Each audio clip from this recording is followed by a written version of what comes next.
পরমাণু অস্ত্র নিয়ে উত্তেজনাকর বক্তব্যের বিষয়ে সতর্কতার আহ্বান জানিয়েছে রাশিয়ার ক্রেমলিন। মার্কিন প্রেসিডেন্ট ডোনাল্ড ট্রাম্পের সাম্প্রতিক ঘোষণার প্রেক্ষিতে এই আহ্বান জানানো হয়।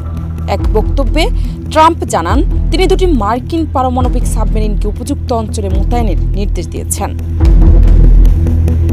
এই মন্তব্যের জবাবে ৪ আগস্ট ক্রেমলিনের মুখপাত্র দিমিত্রি পেসকভ বলেন, পরমাণু অস্ত্রের প্রসঙ্গে সবাইকে অত্যন্ত দায়িত্বশীল ও সতর্ক থাকতে হবে। তিনি আরও জানান, রাশিয়া যুক্তরাষ্ট্রের সঙ্গে বাকবিতণ্ডা বা উত্তেজনা বাড়ানোর পথে হাঁটতে চায় না। দিমিত্রি পেসকভ প্রেসিডেন্ট ট্রাম্পের মন্তব্যকে বাড়তি গুরুত্ব না দিয়ে বাস্তবতা তুলে ধরেন। তিনি বলেন, যুক্তরাষ্ট্রের পরমাণু সাবমেরিন সবসময় বিশ্বজুড়ে কৌশলগত মোতায়েনের মধ্যেই থাকে। নতুন করে ঘোষণা দিলেও এতে কোনো বাস্তবিক পরিবর্তন ঘটেনি। ট্রাম্পের এই পদক্ষেপ আসে রাশিয়ার সাবেক প্রেসিডেন্ট দিমিত্রি মেদভেদেভ এর এক আলোচিত মন্তব্যের পর।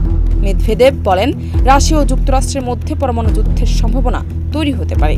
এর জবাবে ট্রাম্প জানান, যুক্তরাষ্ট্র সেই সম্ভাবনার বিষয়ে সচেতন এবং সে অনুযায়ী কৌশলগত প্রস্তুতি নিচ্ছে। বিশ্লেষকরা মনে করছেন, বিশ্বের দুটি শক্তিধর পরমাণু শক্তির নেতৃবৃন্দের মুখে এমন ধরনের প্রকাশ্যে ঘোষণা আন্তর্জাতিক স্থিতিশীলতার জন্য হুমকি স্বরূপ। বিশ্ব সম্প্রদায় মনে করছে, এই ধরনের বক্তব্য বা পদক্ষেপের মাধ্যমে উত্তেজনা প্রশমনের বদলে তা উস্কে দেওয়া হচ্ছে, যা বর্তমান বৈশ্বিক পরিস্থিতিতে অত্যন্ত ঝুঁকিপূর্ণ। জান্নাত নিপু, দেশ রূপান্তর।